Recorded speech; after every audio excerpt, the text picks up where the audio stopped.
Dober dan, dobro jutro, lepo pozdravljeni. Najprej bi predstavila iz moje desne, iz vaše leve proti desni, moje kolegice in kolege. Vsi skupaj bomo danes se potrudili in predstavili sezono, in sicer prvo polovico sezone v Cankarjevem domu. Včasih smo predstavljali kar celo sezono, ampak zdaj pa dogodkov tako veliko, da pač seveda predstavljamo samo prvo polovico.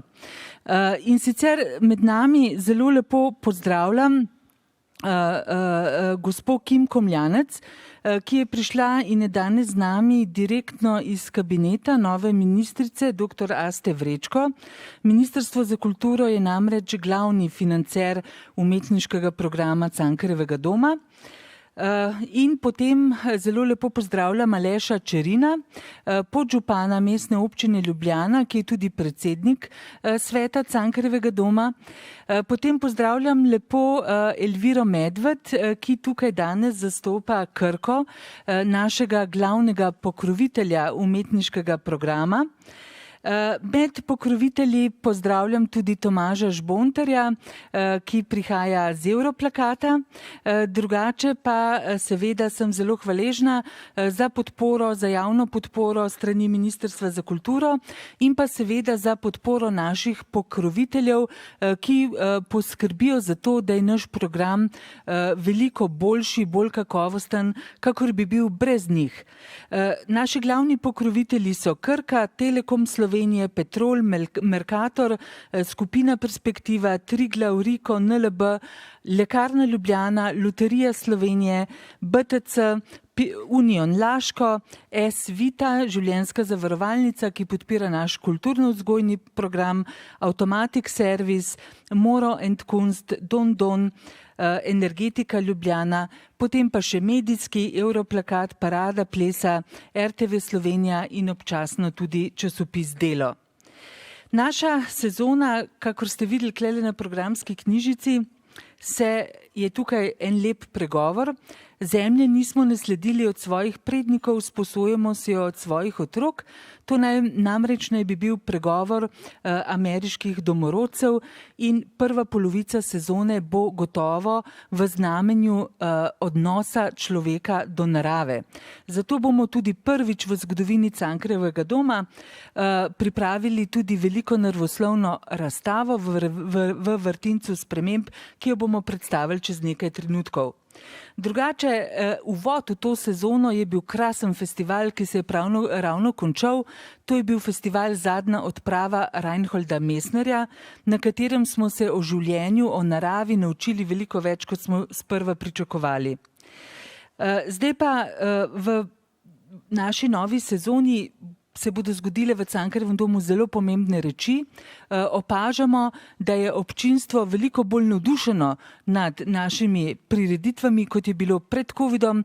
To pa zato, ker v času covida, ko je bil Cankarjev dom in tudi druge kulturne institucije, ko so bile zaprte, kultura v živo ni več postala tako samoumevna.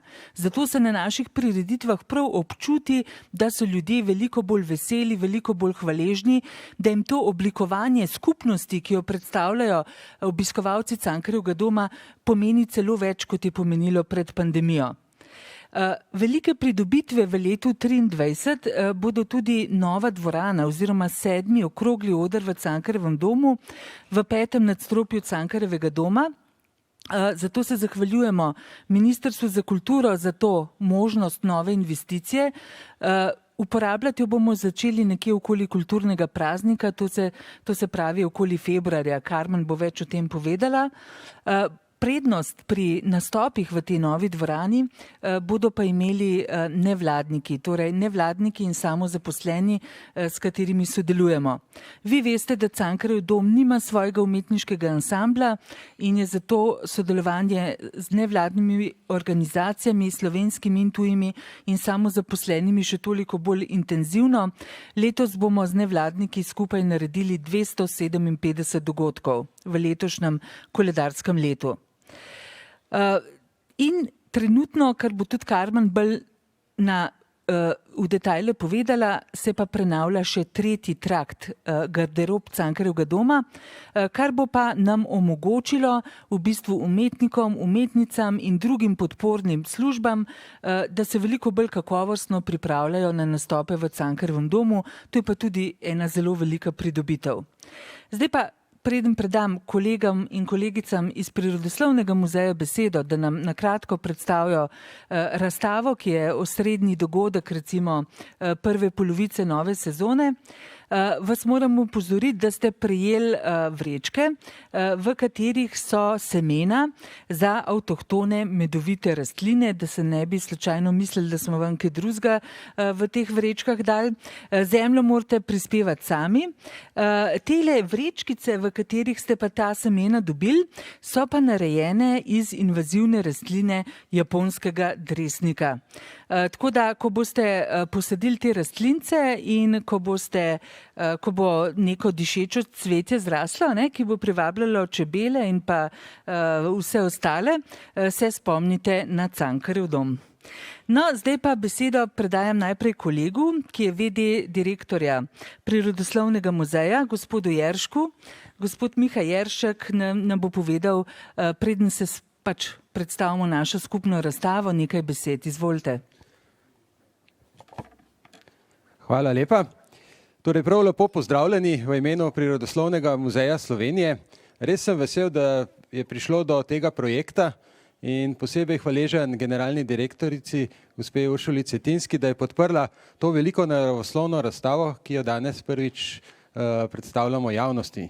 Prepričan sem, da bo to en velik praznik, ne samo praznik, ampak celoletno dogajanje.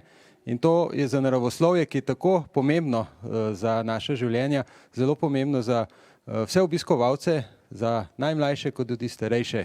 Prepričan sem, da bo program zelo intenziven in še enkrat velika hvala Cankarjevemu domu, da je omogočil, da se bo naše poslanstvo lahko enkrat pokazalo tudi pod novimi standardi še boljše in še močnejše. Hvala lepa.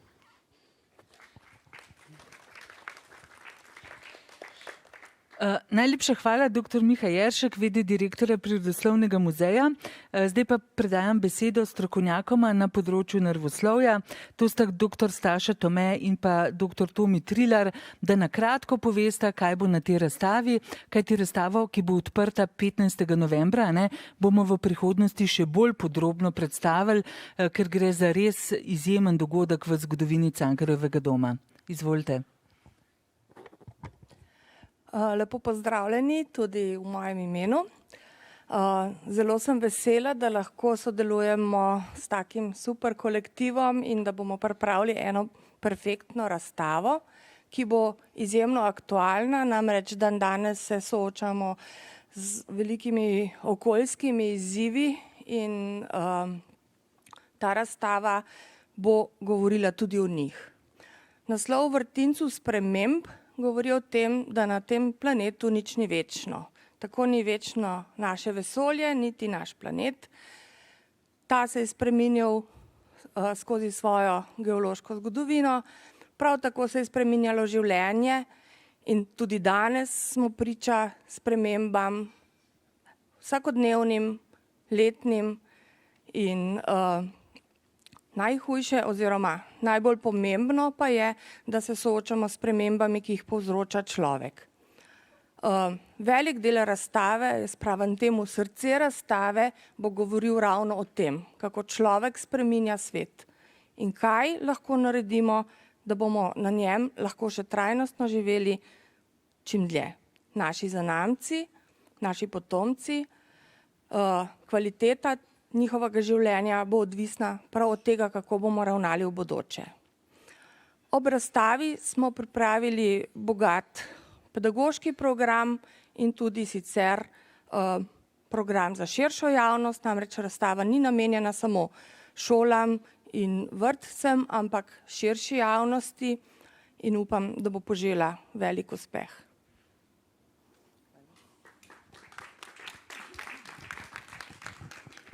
No, razstavo Vrtincu sprememb bo spremljala tudi monografija Presenetljivo življenje, ki predstavlja naravo Slovenije, kot smo jo poznali nekoč, kot jo poznamo danes in upam, kot jo bomo uspeli ohraniti za budočnost. Podrobno je predstavljamo glavne naravne enote oziroma življenjske prostore v Sloveniji, gore z Alpami, ki se nadaljujejo od Dinarsko gorstvo, gozdove, ki prekrivajo 3/5 ozemlja in jih naseljuje 71 domorodnih drevesnih vrst. Reke, ki z erozijsko aktivnostjo oblikujejo pokrajino in prenašajo material, potem močvirja, barja, travnike, vse od ekstenzivno obdelanih do intenzivnih in na koncu do najbolj intenzivnih, ki jih imenujemo njive. Kras s kraškimi pojavi in kraško podzemlje z množico endemitskih vrst in pa naše malo, ampak obenem veliko morje. Naše ozemlje je že dalj časa upravičeno prepoznano kot vroča točka biodiverzitete Evrope. Na njem živi okrog 37 000 različnih vrst višjih organizmov, to so rastline, glive, živali. In pri nas še vedno najdemo nekatere vrste, ki so v Evropi že zdavnaj zelo redke ali pa so celo izginile. Zato je kar 355 območij, ki pokrivajo 37% ozemlja naše države, uvrščenih v omrežje Natura 2000. To je omrežje najdragocenejših koščkov evropske narave. Posebni biseri biodiverzitete Slovenije pa so endemiti, torej tiste vrste, ki živijo samo na našem ozemlju in nikjer drugje na svetu, zato je naša odgovornost za njihovo ohranitev še posebej velika. Samo med živalmi je po ocenah nekaj več kot 500 vrst endemitov, kar je 2% vseh živalskih vrst. No, seveda pa se naša biodiverziteta sooča z vsemi tegobami današnjega časa, ki jih je v glavnem povzročil človek. Ne bom jih našteval, ker jih poznate, ampak samo en podatek. Verjetno ne veste, da smo na merilni postaji HMZ za Bežigradom letos dosegli 2 vremenska rekorda. Prvi je najvišja izmerjena temperatura v juliju v zgodovini merjen, 37 stopinj Celzija, in avgusta največja hitrost vetra v zgodovini merjen 102 km/h. Včasih smo govorili o 100-letnih vodah, 100-letnih sušah, 100-letnih rekordih, sedaj se to ponavlja iz leta v leto. Tudi o tem govorimo v spremljajoči monografiji. Hvala.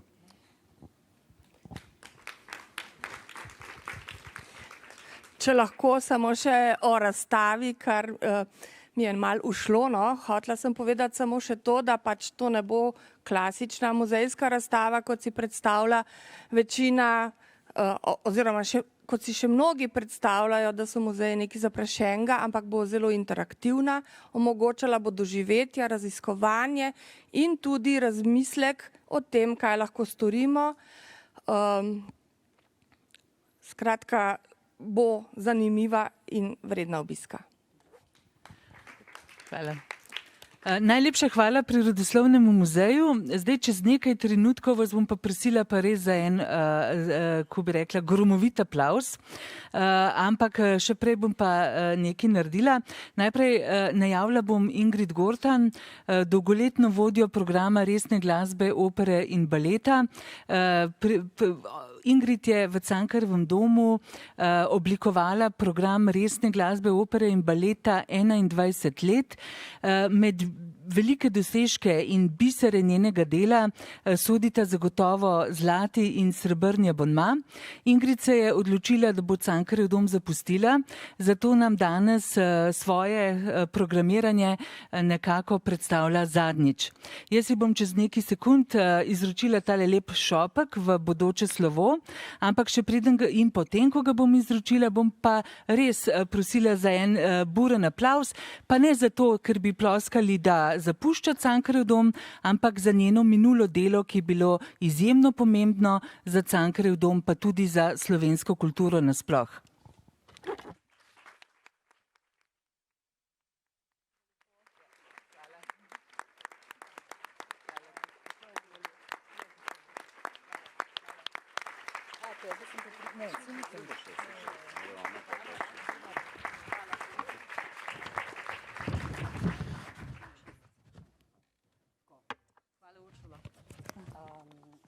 Ja, torej danes predstavljam v bistvu nekako zadnjo, s tem, da se bodo pač zadnjo sezono, ki sem jo pripravila, s tem, da se bodo pač odmevi nekako čutili tudi v prihodnji, predvsem zato, ker je to takšna narava programiranja. Tako da v prihodnjih projektih, ki jih načrtujemo v letu 2023, tudi 2024, če ne bi govorila, v vsakem primeru pa upam, da bomo ostali nekako povezani s Cankarjevim domom. Torej, predstavila bi predvsem Zlati in srebrni abonma, to sta dva osrednja cikla gostujočih oziroma mednarodnih projektov. Zlati abonma je letos zelo v znamenju vokalno-instrumentalnih skladb, to je nekako posebnost tega abonmaja, predvsem zato, ker v covidnem obdobju bila ta precej rizična umetniška dejavnost izjemno omejena in gostovanj pravzaprav ni bilo, tako da smo to možnost kaj hitro izkoristili. Začenjamo že septembra z opero Ariodante v izvedbi izvrstnega ansambla Il Pomodoro. Nekako so že pridobili tako visoko, bi rekli, priljubljenost v našem okolju, da je že, da pričakujemo lahko izjemno kakovostno in vznemirljivo doživetje. Novembra bomo ponovno gostili orkester Romanske Švice, solistko Viktorijo Mulovo. Žal so pa družbeno-politični premiki že privedli do prve spremembe. Decembra smo napovedali Bergenski filharmonični orkester in ravno te dni je pač padla, je prišlo do nas tudi ta odločitev, da je gostovalni načrt bil res dokončno odpovedan, predvsem zaradi odpovedi sponzorja. Imamo že nadomestni projekt, to bo oratorij Mesija v izvedbi angleškega The King's Consort pod vodstvom Roberta Kinga. Gre pa za spored, ponovno vokalno-instrumentalni, ki tudi nekako zelo lepo paše v to decembrsko adventno obdobje. Marca nadaljujemo z Bachovim temeljnim vokalnim delom, Matejevim Pasijonom, pri nas ni bil že 20 let izveden. Maj bo v znamenju Kraljevega škotskega orkestra, enega največjih, najbolj čestitljivih ansamblov z otoka. Predvsem pa je pomembno, mislim, slišali bomo tudi novo delo Fazila Saja, tokrat zelo nenavadni kombinaciji orgle in trobente z solistoma, ki jo tudi poznamo. Zelo je vznemirljiv junijski projekt, namreč odločili smo se, da povabimo Karmino Šilec, ki v Antwerpnu pripravlja z produkcijsko hišo Musikteater Transparent pod njenim konceptom delo skupaj s kitajskim skladateljem Huang Ruo. Gre za delo med dvema svetlobama, Between Two Lights, ki ga nekako navduhuje tibetanska knjiga mrtvih. Srebrni abonma prav tako pač ponovno nadaljuje z predstavljanjem vrhunskih umetnikov. Uvodoma bi predvsem opozorila na Gunnarja Idenstama, izjemno raznolikega, slogovno zelo širokega organista, ki se vrača septembra. Pianist, zelo zanimiv, prihaja marca, Andras Schiff, po dolgem času. Mislim, da v času, odkar je bil grajen Cankarjev dom, pač nikoli ni nastopil z recitalom, smo ga pa slišali junija in zelo se veselimo za to ponovno srečanje. Tudi bi opozorila na majski projekt z Acom Biščevićem, to je visoki tenor, izjemen glas, ki je zelo popularen in v bistvu, ne bi rekla popularen, ampak je zelo iskan in v zelo zanimivih projektih v tujini, predvsem baročnih nastopa. Tokrat pa se je odločil, da bi svojo veliko strast rad udejanil na Odrogalusovi dvorani, bo predstavil kantate, tako Bachove, Händlove, predvsem pa bo iz arhivov na novo transkribiral in celo baje prvič izvedel v novem času kantate Karla Heinricha Grauna. Letos bomo tudi z novim abonmajem vas nekako presenetili oziroma bomo dela, ki so sicer nekako razpršeno bila predstavljena v sodelovanju z našimi partnerji, postavili pod skupno blagovno znamko, abonma Izvrstni. ki nekako ne sodi slogovno v nobenega od omejenih, predvsej bi rekli definiranih slogovnih pač definicij, ampak nekako gre med različnimi žanri, od baletnega, vokalno-inštrumentalnega, kantate bomo slišali, operne arije, odlomke iz baletnih del, skratka velika raznolikost, ki jo začenja ena prav poslastica, bi rekli, gre za opero Napudrana v produkciji Slovenskega komorno-glasbenega gledališča.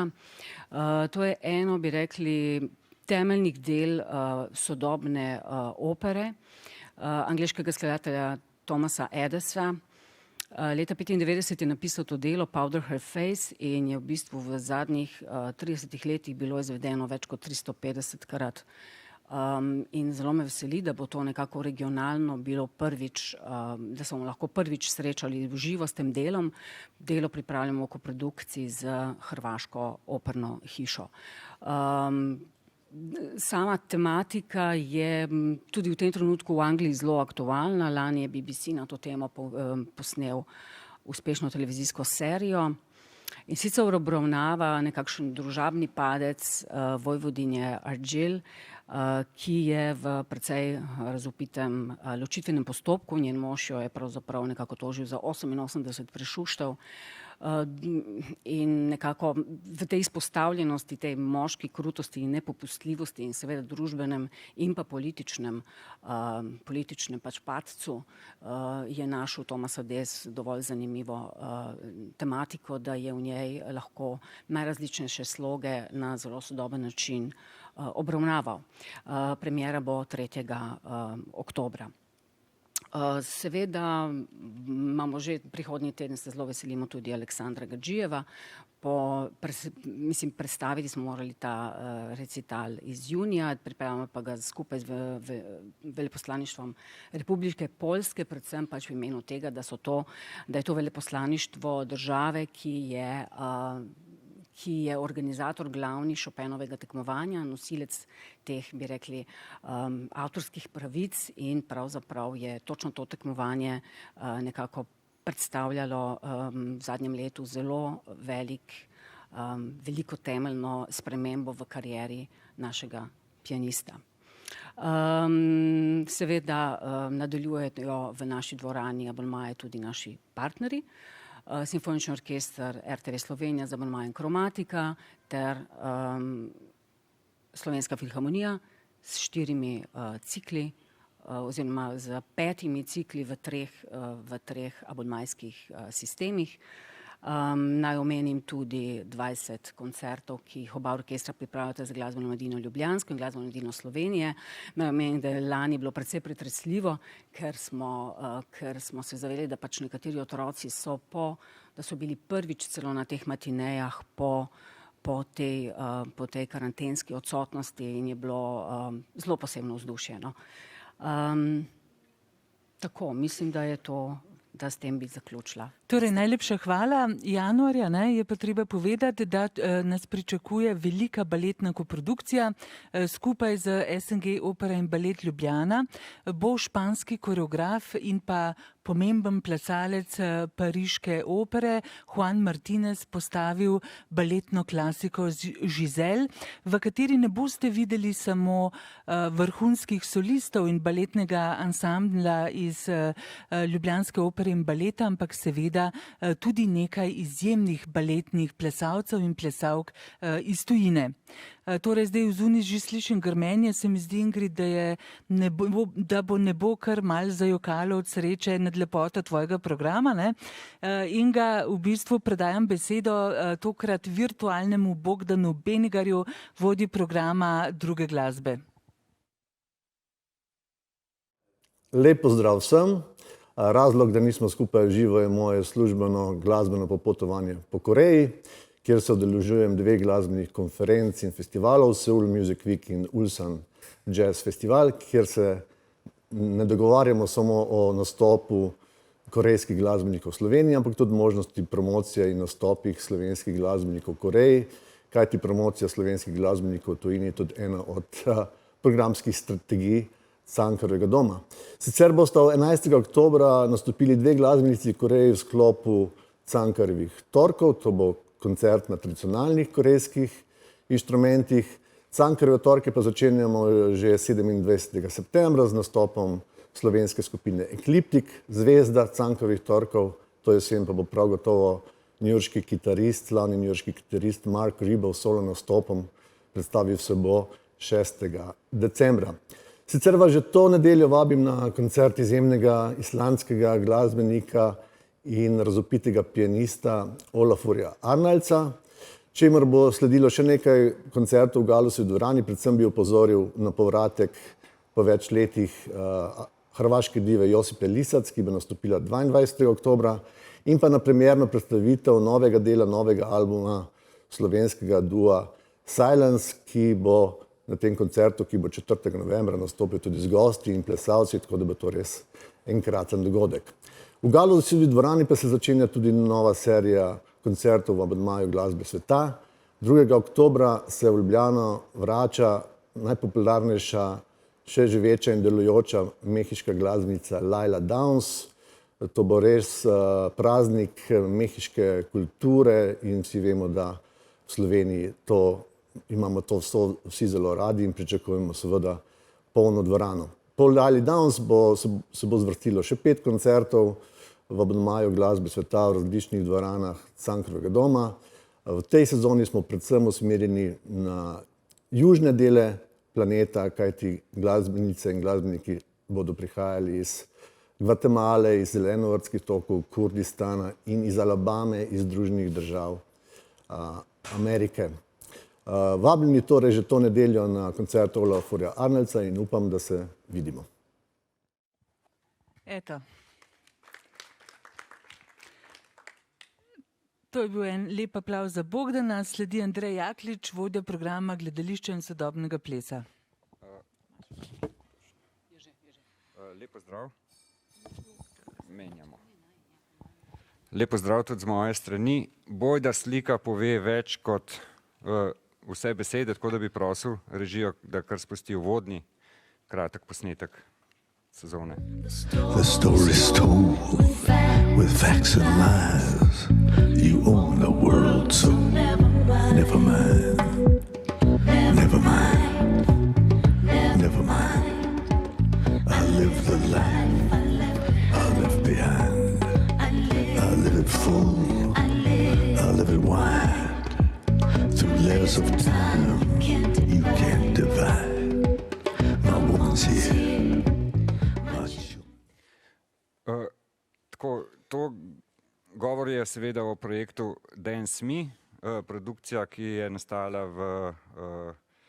v izvedbi jazz baleta iz Montreal, jasno na glasbo enega in edinega Leonarda Cohena. Projekt je nastal začel se je leta 2016, osebno ga je potrdil še takrat živeči Leonard Cohen, premiero pa je doživel leta 2017.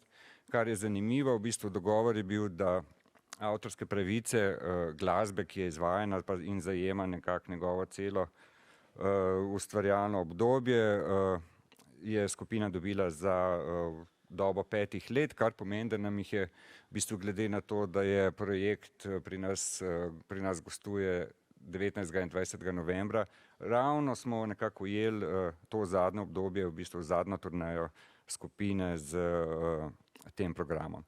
Kot je mogoče bilo že videti, gre za neko tehnično in pa tudi izvedbeno izredno zahtevno produkcijo, odlična glasba, ki ni temelj v bistvu oziroma samo nekim kratkim koreografskim partom, ampak je v bistvu vsebinsko zaokrožena in ponudi na eni strani vpogled v Cohenovo življenje, hkrati pa tudi izpostavil v bistvu vse kvalitete ansambla jazz baleta iz Montreala, ki je pri nas sicer že bil, ampak mislim, da ga je ravno zaradi te kombinacije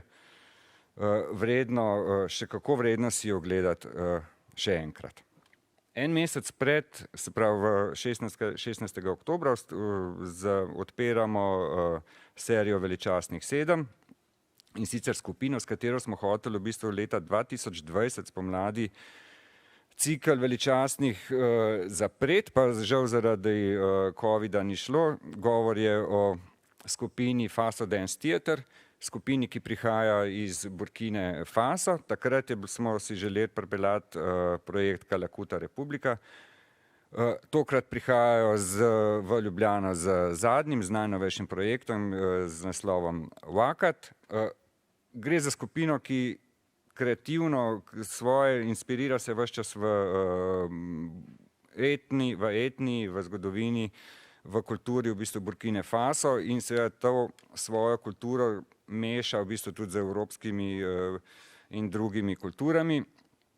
Govori zgodba ravno o tem prehajanju in mešanju oziroma nemogočosti prehajanja, namreč v ospredju je zgodba v bistvu ljudi, ki se želijo prebiti iz Burkine Faso, za katero vemo v bistvu, da je v zadnjih letih v nekih blaznih notranjepolitičnih težavah.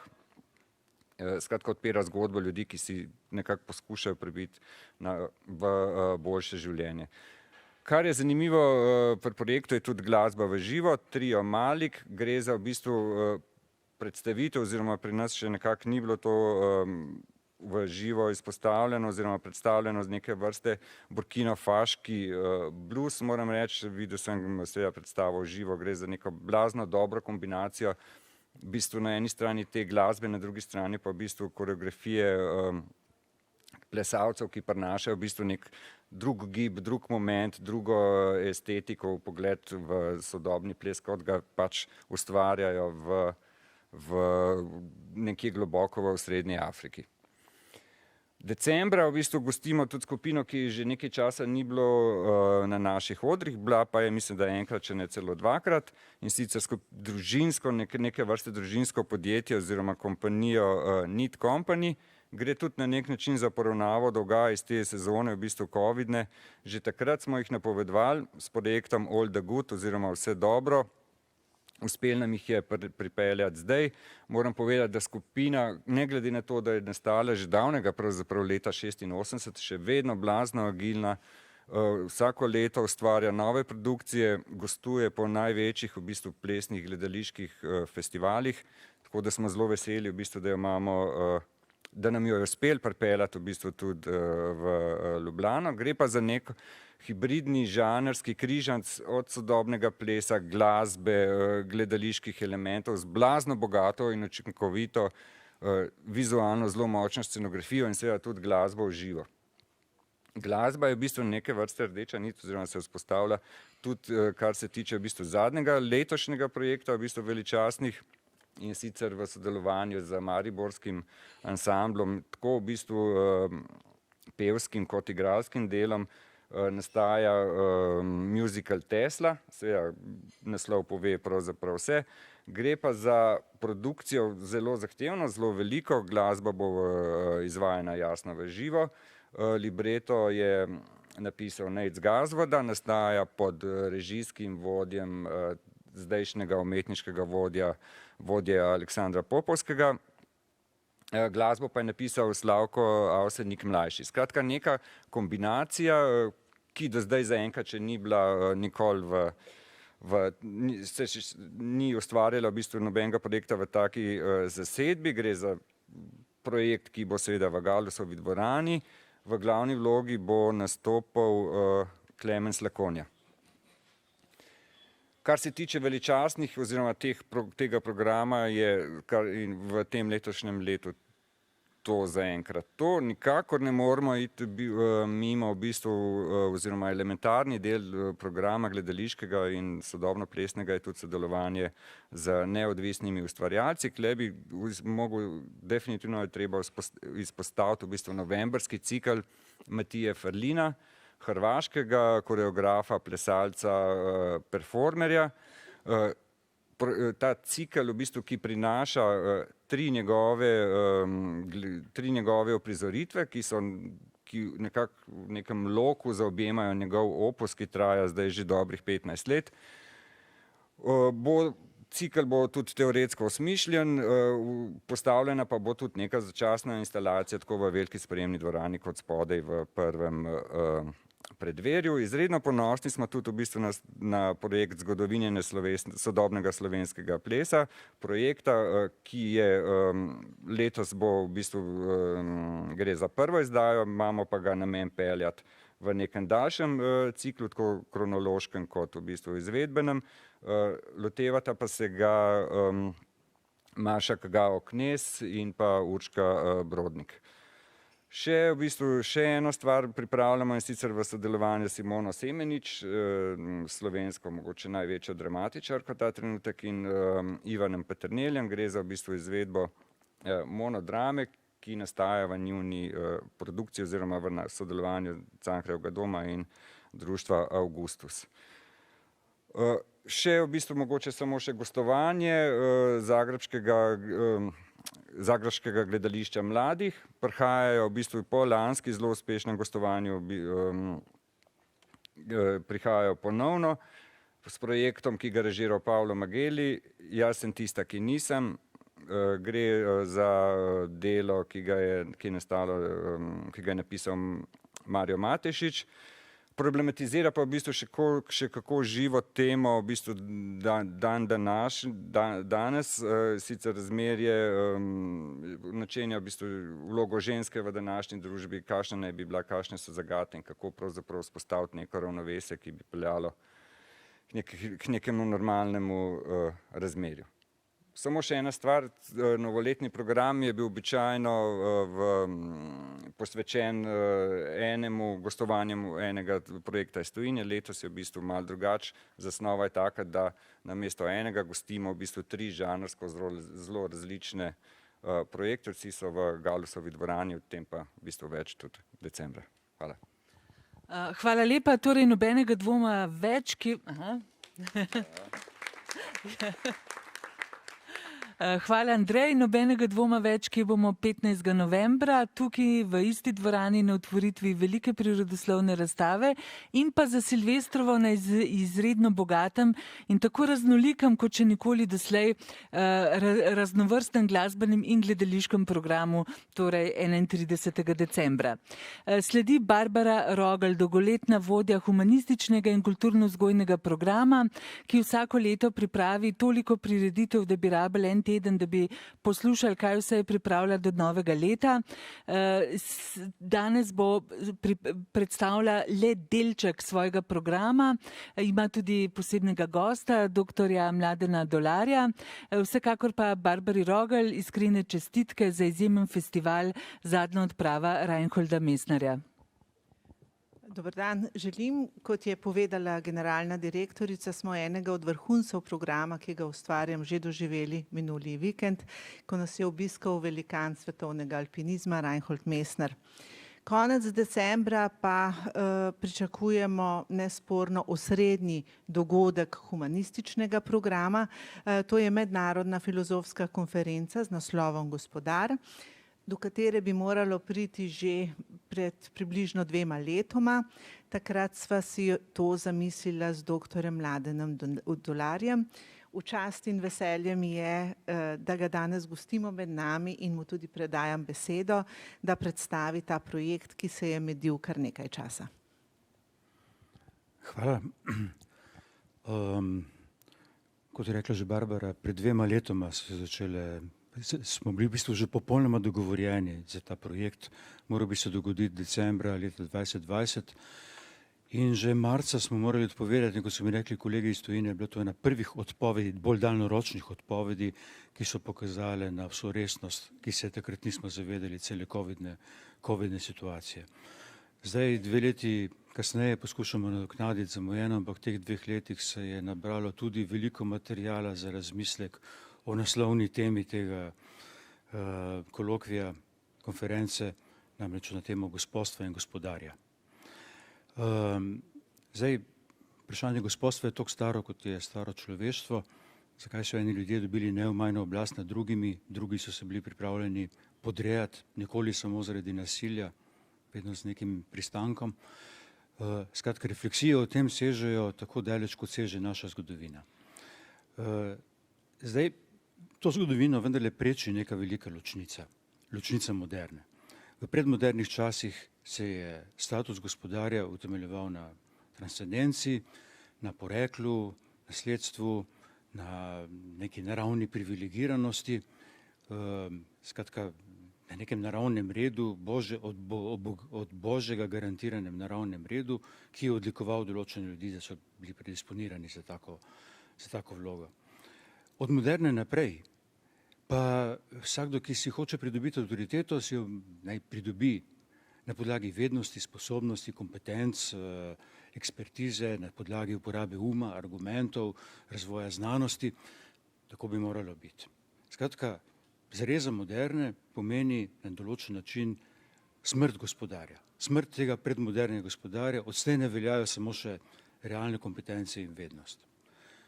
Vsi vemo, da je takšna zgodba zelo optimistična in se ni nikoli zgodila.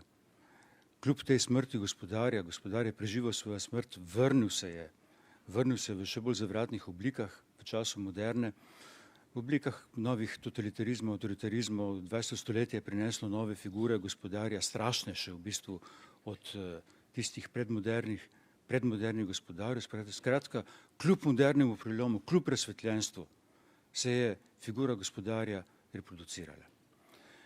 In tisto, kar bo poseben fokus, ne more se seveda neka konferenca ukvarjati kar z gospodstvom nasploh, kar bo poseben fokus te konference, je način, kako se je figura gospodarja reproducirala ali na novo iznašla po tako imenovanem koncu zgodovine, se pravi v zadnjih 30 letih, posebej skozi figure tega, čemur se danes reče novi populizem.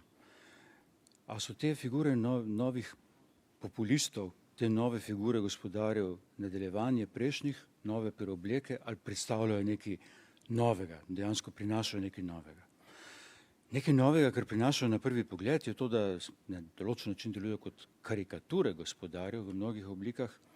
Na najkrajši način Michael Palin od Monty Pythonov je nekoč izjavil, da niti Monty Pythoni v svojih najbolj norih idejah iz 70. let se niso mogli predstavljati Trumpovega predsedstva. Realnost je prehitela to njihovo ekscesivnost.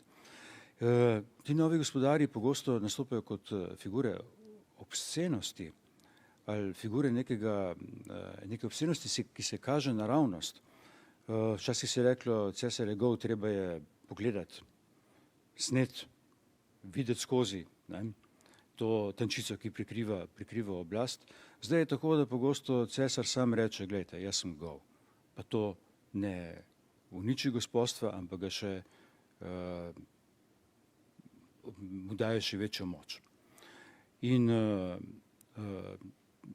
te nove oblike gospodarja so tudi zvezane z načinom, kako se krši vse nepisana pravila in zakone, kako nastopajo kot transgresivne figure in nepisana pravila, nepisani zakoni pa so konec koncev tisto, kar predstavlja določeno tkivo družbe.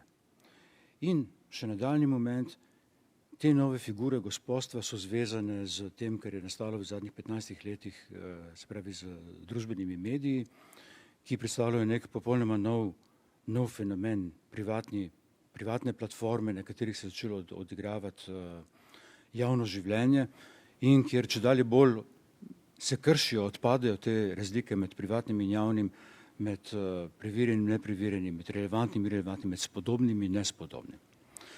Skratka, s to problematiko, s tem novim zasukom v zgodovini gospodstva, s tem se bo ukvarjala ta konferenca.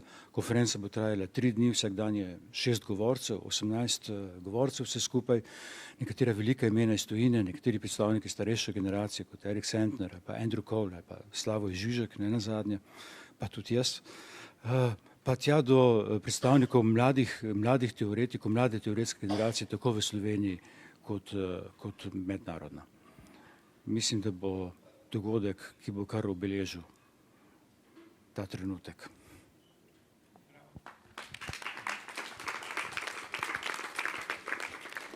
Konferenco pripravljamo v sodelovanju z Goethe inštitutom in Filozofsko fakulteto v Ljubljani.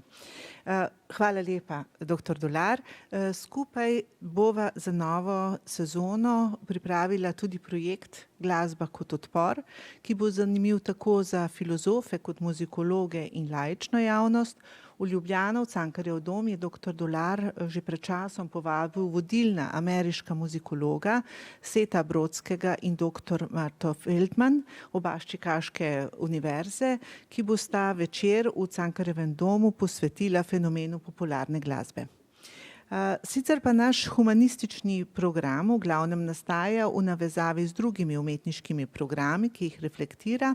Od samostojnih manifestacij pa bi rada omenila, da si zelo veliko obetamo od teoretskega dela festivala Fabula, katerega pobudniki smo, in sicer je vabilo že sprejela akademičarka Bernadette Evaristo, Bukarjeva nagrajenka, čakamo pa še na odgovor Francisa Fukuyame. Jesen bo, kot rečeno, sicer v znamenju razstave v vrtincu sprememb. Nanjo se bo navezovalo več imenitnih predavanj, nekaj bo spletnih, nekaj bo potekalo v živo. Vabilo za gostovanje pa je prejel tudi literat Richard Powers, katerega roman Razvejanje v prevodu Andreja Skubica od spomladi bogati naše knjižne police. Navezaje na to razstavo velja omeniti tudi predstavo za otroke z okoljevarstveno tematiko. Predstava se imenuje Plastonci, ima zelo zanimiv koncept, izjemno domiselne izvedbene rešitve. Gre za avtorsko predstavo Petra Kusa, ki ponuja razmislek o ravnanju z odpadki, o smetenju in govori o neki izmišljeni skupnosti, novi civilizaciji plastičnih bitij, ki se je razvila sredi oceana. V tej predstavi nastopajo lutke, narejene so iz reciklirane plastike, pravzaprav iz smeti, in pri produkciji sodelujemo z Lutkovnim gledališčem Maribor. Igrali pa bomo to predstavo ves čas trajanja naše razstave. Nasploh verjamemo, da nas bo v letošnji sezoni, v letošnjem šolskem letu obiskalo veliko šolske mladine. Kot vsako leto smo tudi letos ob koncu avgusta priredili tradicionalno srečanje s kulturnimi koordinatorji slovenskih šol, z mentorji, in letos jih je zbralo blizu 100. Navdušeni smo pravzaprav nad njihovim odzivom, saj smo v 10 dneh za prireditve za otroke in mladino prejeli več kot 10.000 rezervacij, to se pravi 10.370. Če pa k temu prištejemo še sodelovanje z glasbenima mladinama, pa se številke že na začetku leta skoraj da potrojijo. Skratka, za naš program, ki obsega več kot 30 živih predstav različnih žanrov in za različne starostne skupine, vlada kar velik interes. Temu obširnemu repertoarju smo v sezoni 22-23 ob Plastoncih pridružili kar nekaj premier. Najprej naj omenim novo opero za otroke, ki šele nastaja, Kresna noč. Libretistka je Jera Ivanc in skladatelj Janez Dovč. Potem projekt po predlogi Svetlane Makarovič, Gal v galeriji, ki ga bomo realizirali v sodelovanju z Glasbeno matico Ljubljana in Narodno galerijo.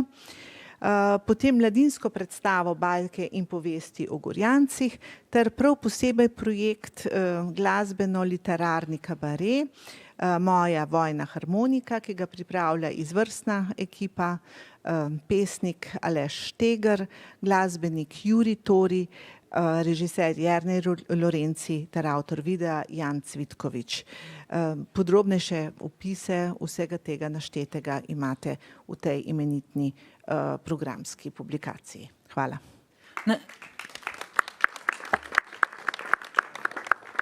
Najlepša hvala, Barbara in dr. Dolar, vabljeni na konferenco Gospodar od 22. do 25. septembra tukaj v Cankarjevem domu.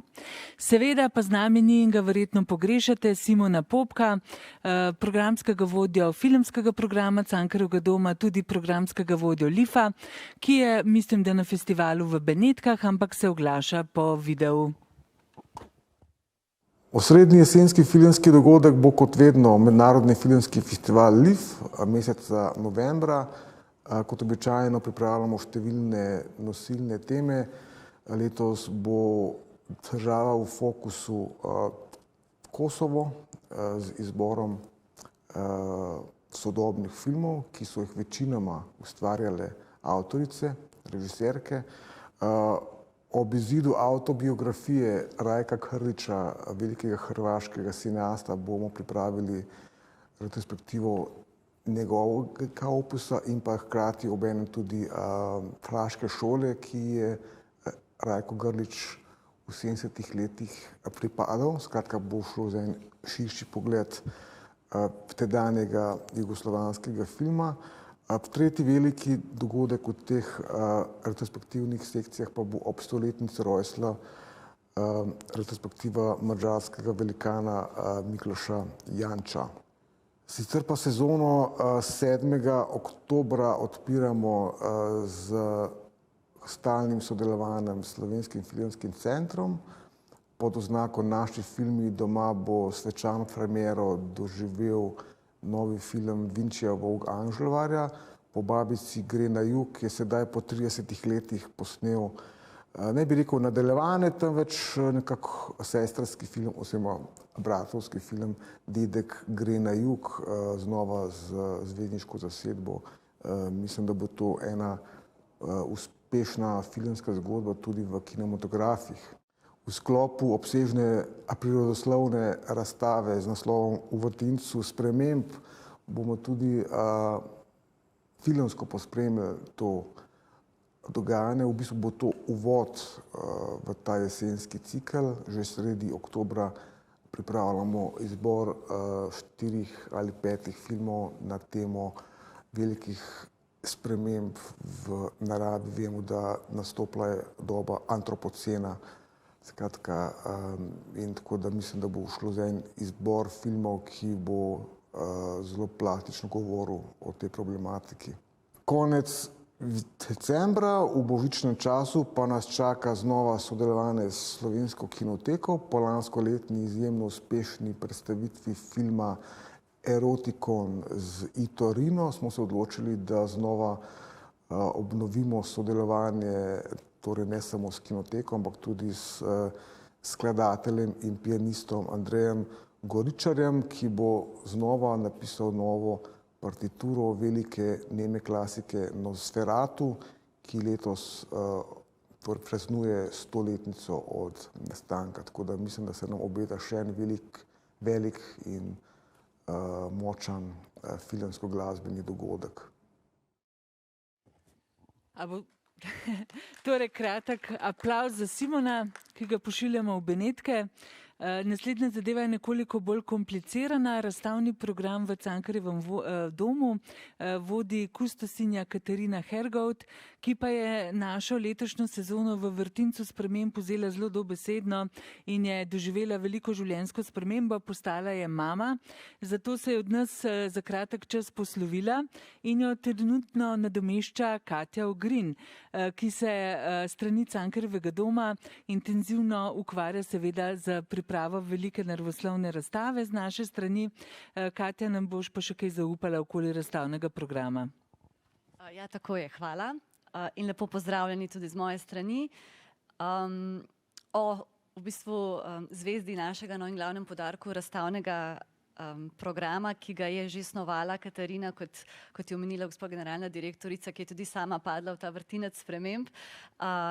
Seveda so že moji kolegi, tako kolegi iz Prirodoslovnega muzeja, kar nekaj povedali, tudi gospa Barbara Rogl predstavila zelo pestro dogajanje okrog tega, pa vendar bo še veliko govora o tej razstavi malce bližje njenemu odprtju, ki bo 15. novembra. Je pa seveda pri nas na razstavnem področju še nekaj zanimivih stvari, ki se pripravljajo, seveda in prinaša zanimive poglede v delovanje različnih umetnikov. Ravno včeraj, naprimer, smo v Mali galeriji otvorili razstavo ilustracij umetnice Samire Kentrić. Na ogled smo tako postavili podobe, ki brez besed, v nekako navidezno igrivem in lahkotnem tonu, zelo glasno in nedvoumno predajajo močno sporočilo, ki se zrcali skoznje.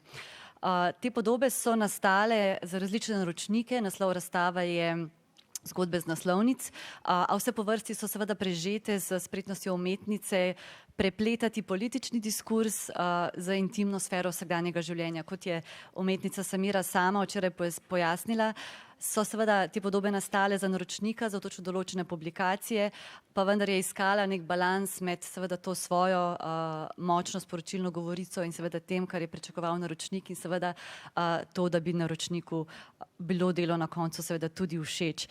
Zdaj, če Samirine ilustracije komentirajo odnose, stališča v družbi, sta vizualna ustvarjalca Klavdij Suban in Tereza Kosinc dokumentirala novo življenje. To bo naslednja izmed razstav v Mali galeriji z naslovom Dober dan, dan. Umetnika nas bosta tu popeljala skozi dogodek, ki je na nek način zelo intimne narave, v družbi nekaj vsakdanjega bi lahko rekli, no hkrati pa zelo pomembnega in veličastnega. Namreč, kot pravita sama, na nekonvencionalni, gre za nekonvencionalni album družinskih fotografij oziroma za nekakšno hvalnico svetlobi in seveda rojstvu. Ta fotografska razstava seveda nas bo popeljala skozi obdobje v umetnikovem življenju, ko se mu rodi otrok. In prvi del tega razstavnega programa Male galerije pa bo zaokrožila razstava umetniškega dua Aljaž Celarc in Eva Pavlič-Zajfert, ki delujeta pod namišljeno identiteto Plateau Rezidu. Senzorično videoinstalacijo Tera in Njota obravnavata čutno izkušnjo izgube biotske raznovrstnosti. Umetnika sta se s kamero odpravila v različne prostore, kot so galerije, recimo živalski vrt in podobno, in nam predstavljata v bistvu prazne te prostore, ki smo navajeni, da so polni življenja, seveda so potem na nek način predstavljeni kot prazni brez obiskovalcev. V vitrinah, za razliko od naše velike razstave v Vrtincu sprememb, kjer, če samo malce namignem ali pa izdam, se bo v kakšni vitrini našel tudi čudovit primerek kakšne res čudovite, že izumirajoče ali izumrle živalske vrste. No, tu pa se bodo sta umetnika v vitrine postavila v bistvu na ogled hiranje vrst, vključno s človeško, v tem šestem holocenskem izumiranju. S tem projektom si umetnika želita zmanjšati človeško kognitivno pristranskost v zvezi s prihodnostjo, ki je tudi tisti krivec, da ne sprejemamo boljših in predvsem skupnih odločitev za sprejemljivejši jutri. Zdaj, ona da tudi sama nekako daje ta zgled, kot zanimivo živita nekje v naravi, v eni stari hiši, ki ste jo sama prenovila, z lesom, ki ste jo našla v svojem okolju, pridelujeta svojo hrano, gojita svoje živali, tako da dejansko poskušata opozarjati na to pomembnost samooskrbe, na ta okoljevarstveni pristop, izvajata tudi delavnice in seveda nekako živita to, kar poskušata tako skozi svoj način življenja kot svojo umetnost sporočati, in to je, da narava ni samoumevna entiteta. In zdaj seveda tako program Male galerije nagovarja obiskovalce k premisleku o primernosti družbenih in političnih odločitev, njihovem vplivu na družbo, opozarja pa tudi seveda na temne plati našega odnosa do svojega okolja in podaja upanje ter tudi slavi življenje, ki je seveda ena največjih dragocenosti in priložnosti, ki jo imamo v tem našem okolju. Tako da dejansko se sklada in je bil tudi osmislen za to rdečo nitjo, ki jo dejansko poudarja razstava v Vrtincu sprememb. Zdaj, v začetku prihodnjega leta nam bo še Društvo arhitektov Ljubljana ponudilo nekaj odgovorov oziroma rešitev na vprašanje, kako graditi trajnost v prostoru. To bo pa bienalna pregledna razstava Arhitektura Inventura 2020-2022. Seveda tu ne smemo pozabiti še na dva manjša, seveda nepomembna projekta razstavna, to so cikel Likovni kritiki izbirajo in pa cikel Daljnogled v sodelovanju z Društvom oblikovalcev Slovenije, likovni kritiki pa seveda z Društvom Slovenski likovni kritiki, kjer seveda tudi Cankarjev dom ponuja okolje in priložnost, da se seveda predstavijo tudi takšni pogledi in spodbujajo seveda razmišljanje o umetnosti in pa predstavitvi nastankov. Tako da jaz bi toliko na kratko zaokrožila ta prvi del sezone, seveda kaj več pa potem prihodnjič. Hvala lepa.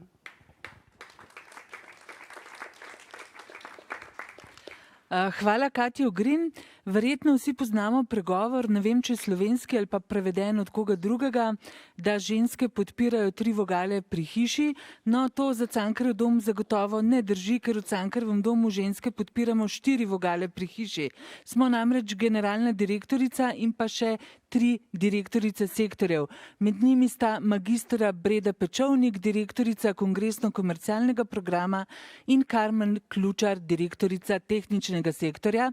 Torej, ta 2 poglavitna stebra vabim, da zaključite današnjo konferenco s svojimi prispevki. Torej, Breda in Karmen, izvolite. Hvala, lepo pozdravljeni. Kongresno-komercialni program bo celotno programsko shemo deloval v smeri trajnosti in varovanja okolja. Seveda to od nas pričakujejo poslovni partnerji, tako mednarodni kot domači, in strokovna javnost in seveda tudi obiskovalci. Zato je pomen trajnosti Cankarjev dom vključil v svojo strategijo in vsakdanjo izvedbo prireditev, kjer že upoštevamo trajnostno naravnanost, ter s tem seveda prispevamo k varovanju narave, družbe, okolja, podnebnih razmer.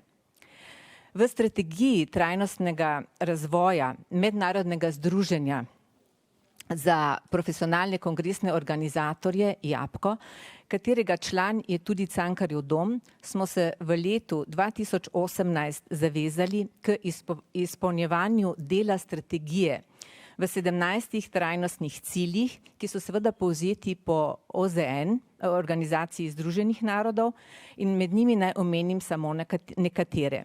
To je mobilnost, komunikacija, pridelava hrane in tudi seveda izbira in uporaba hrane, izbira materialov, seveda vemo kakšnih materialov, ravnanje z odpadki, vodo, energijo in še mnogimi drugimi. To tako imenovano trajnostno zavezo uporabljajo tudi ta tako imenovana osveščena podjetja že nekaj časa. Zdaj, te piktograme boste lahko videli tudi na tej sceni.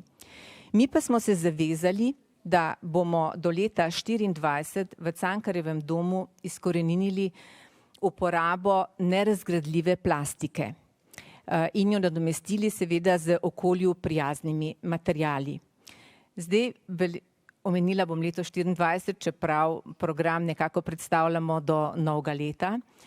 Prihaja namreč v Cankarjev dom 150 agencij, nekatere imajo tudi po čez 2000 zaposlenih, ki po svetu izvajajo te kongresne prireditve in dogodke. In oni bodo z budnimi očesi opazovali, kaj se dogaja na tem kongresnem področju v Sloveniji in tudi v Cankarjev domu, kjer bomo dogodek gostili. Naj mogoče omenim samo tudi to, da je ta dogodek tako pomemben za industrijo srečanj, se pravi kongresno industrijo, kot recimo za filmsko industrijo, kot so za filmsko industrijo Oskarji.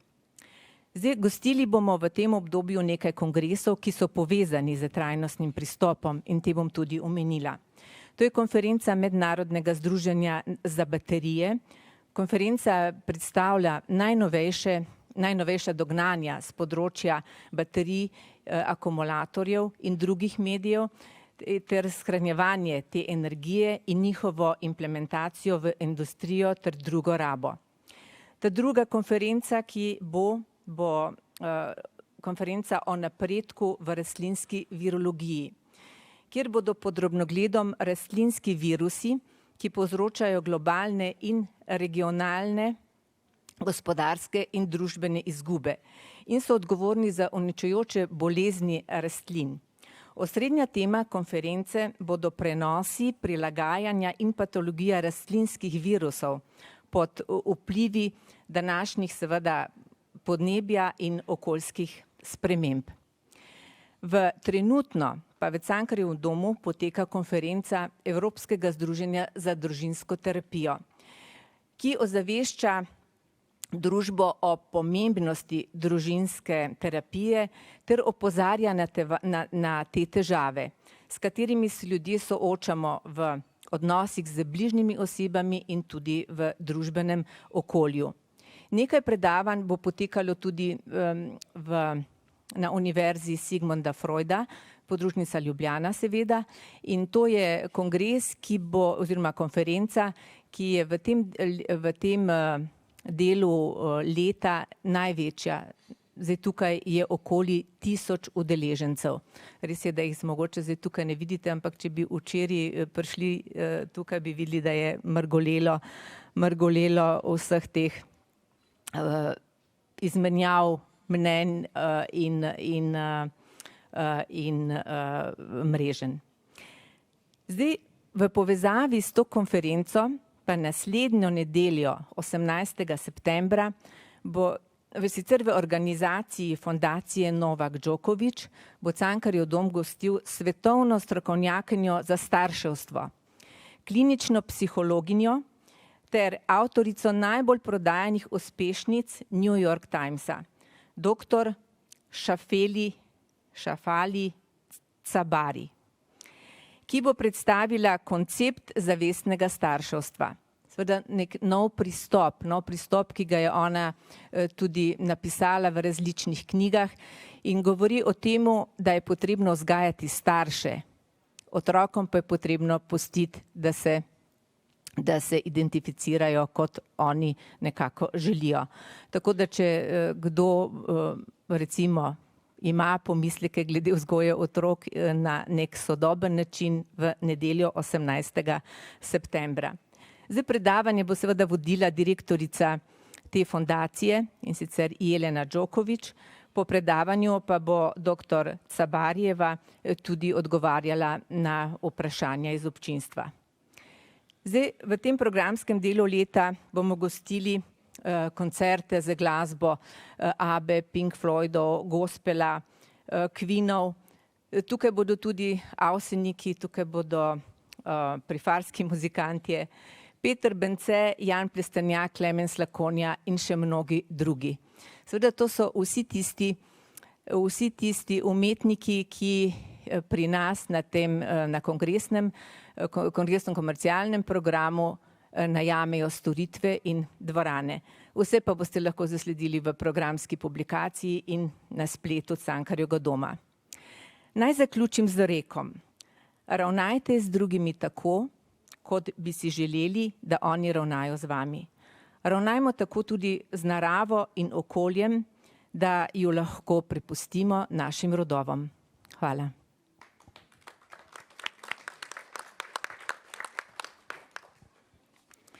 Prav za konec še lep pozdrav z moje strani. Jaz bom pa še nekoliko bolj tehnične zadeve. Torej ob prihajajočem zaključku sezone in pričakovanih poletnih počitnicah so v Cankarjevem domu zaživela kar 3 investicijska delovišča.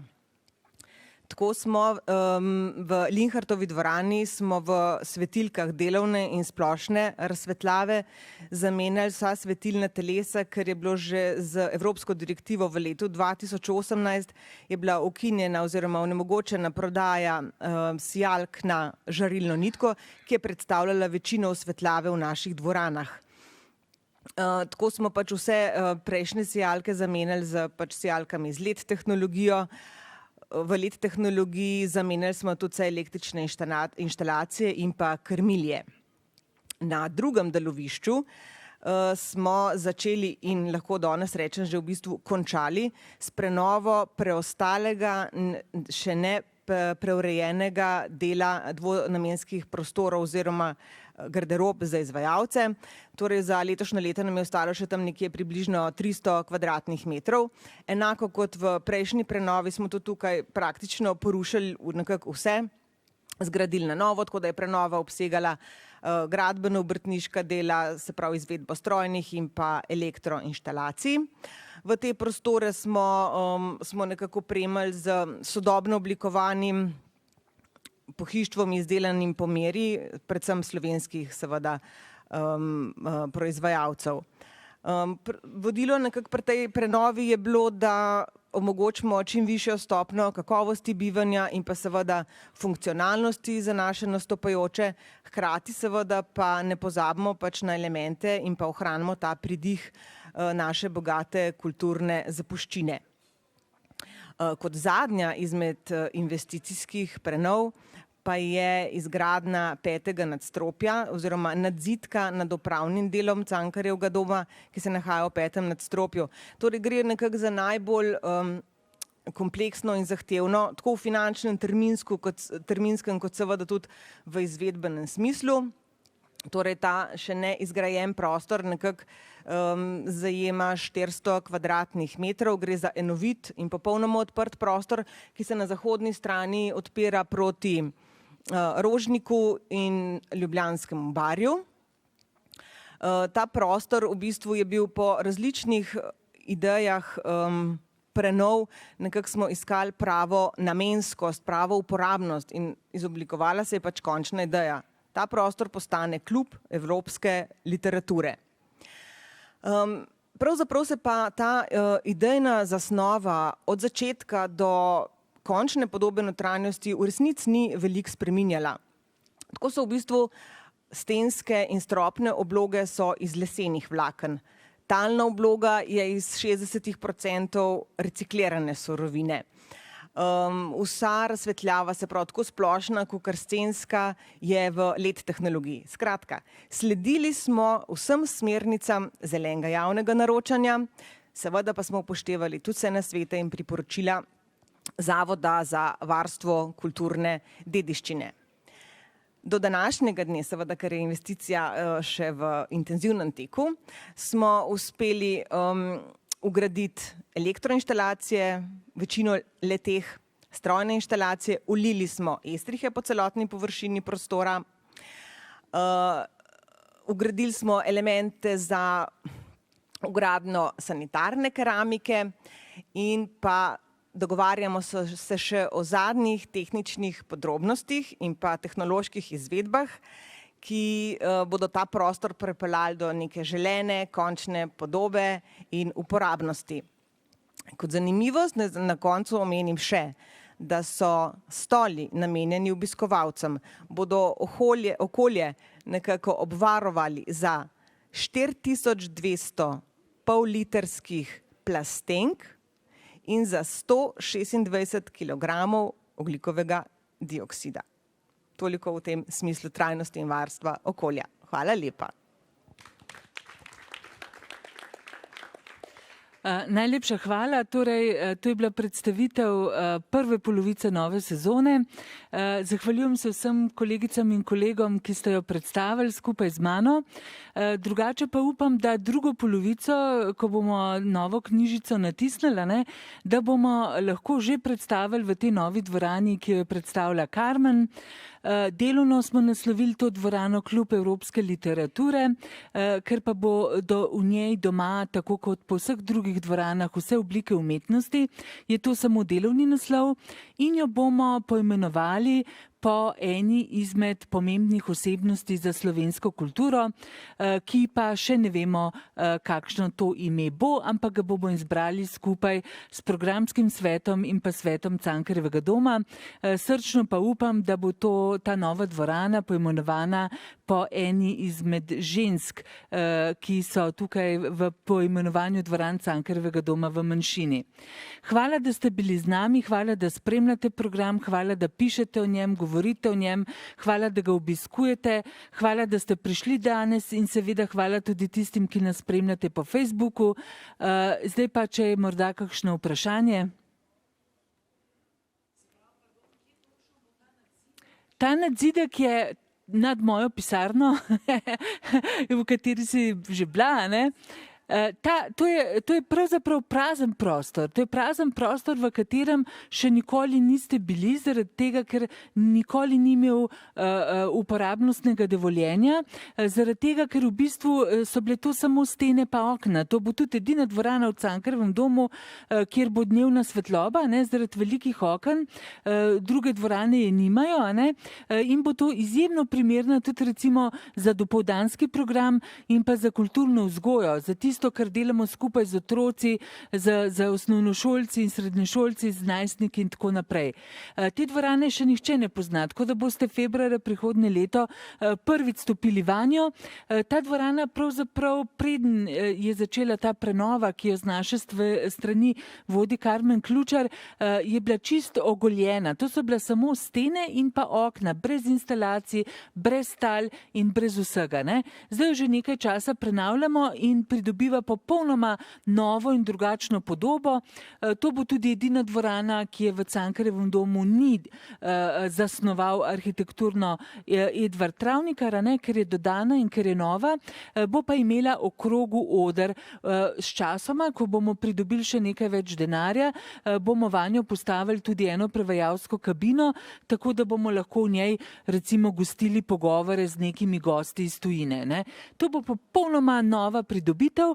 Kako boste pa do te dvorane prišli? Z istim liftom, torej z istim dvigalom, kot greste v klub Cankarjevega doma, samo da se ne boste ustavili v 6. nadstropju, ampak v 5. nadstropju. Ne? Eno takšno presenečenje bo to. Izvoli. Tu so se stvari že dogajale. Če se ne motim, od januarja 2020 je potekal tam študij ravno tega Buljanovega dela, se mi zdi. Ne? Je to, ne?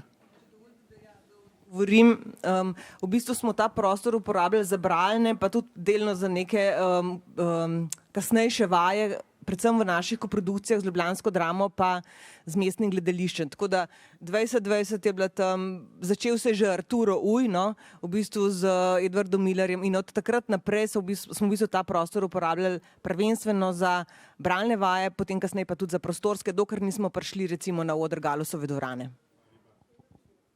Še kakšno vprašanje? Če ga ni, res najlepša hvala. Saša, kje imamo pa prigrizek in pogostitev? Noter smo, ker nam vreme ne gre na roko, tako da dobrodošli. Eto, to je Saša Globačnik, vaš stik medijev s Cankarjevim domom. Najlepša hvala.